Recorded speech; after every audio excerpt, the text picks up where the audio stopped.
অনেক দিন পর আপনাদের ভাইয়া আজকে বলল আলুর দম আর লুচি খাবে ইফতারিতে। 6 রোজা রাখছি তো আমরা, তো ওইটার ইফতারি করার জন্য আমি রেডি করছিলাম। তো বলল আজকে ইফতারিতে একটু অন্যরকম করো, আজকে একটু লুচি আর আলুর দম করো। তো আমিও ভাবলাম তো একটু অন্যরকম ইফতার করাই যায়, প্রতিদিন আসলে ভাজা পোড়া খেতে ভালো লাগে না। এটাও সেম ভাজা পোড়াই, তারপরও একটু অন্যরকম একটা নাস্তা হবে। সন্ধ্যার নাস্তায় আজকে লুচি আর আলুর দম করব ইফতারিতে। তো এই তো এখানে আমি আটা বা ময়দা নিয়ে নিলাম বলের মধ্যে। আসসালামু আলাইকুম, hello everyone, welcome to my another new blog. তো আজকে লুচি বানাবো, ভাবলাম আপনাদের সাথে শেয়ার করি। তো এখানে আটা বা ময়দা নিতে পারেন, আমি এখানে আটা নিয়েছি যেহেতু আমার ঘরে আজকে ময়দা নাই। তো এই তো এখানে আমি আটা নিলাম 2 কাপ নিয়ে, তারপর একটু লবণ চিনি দিয়ে খুব ভালোভাবে তেল দিয়ে আটা খুব ভালোভাবে মিক্সড করে নিলাম।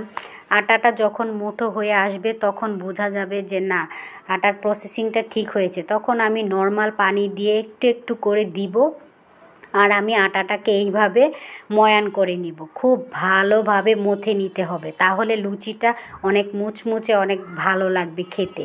তো আমি ঢেকে রেখে দিয়েছিলাম প্রায় 20 মিনিটের মতো। আমি আসরে নামাজ টামাজ পড়ে তারপর আসলাম বানানোর জন্য, ইফতার বানানোর জন্য। তো এখানে আমি আগে থেকে আমি আলুর দমটা বানিয়ে রেখেছিলাম। এখন আমি লুচিগুলা ছোট ছোট করে নিব, ছোট আকারে করে নিয়ে তারপর একটা একটা করে লুচি আকারে বেলে তারপর আমি গরম তেল বসিয়ে দিয়েছি আগে থেকে গরম হওয়ার জন্য কড়াইতে। এখন আমি একটা একটা বানাবো আর একটা একটা তেলে ছাড়বো, ছেড়ে দিয়ে আমি আস্তে আস্তে এটা ভাজবো খুব অল্প জাল করে। তারপর এটা আমি ছেড়ে দিব, কারণ বেশি লাল হলে লুচি খেতে ভালো লাগে না। অনেকে লুচিটা সাদা সাদা ভাজে, কিন্তু আমার কাছে একটু লাল হলে যেমন খেতে আমার কাছে খুবই ভালো লাগে।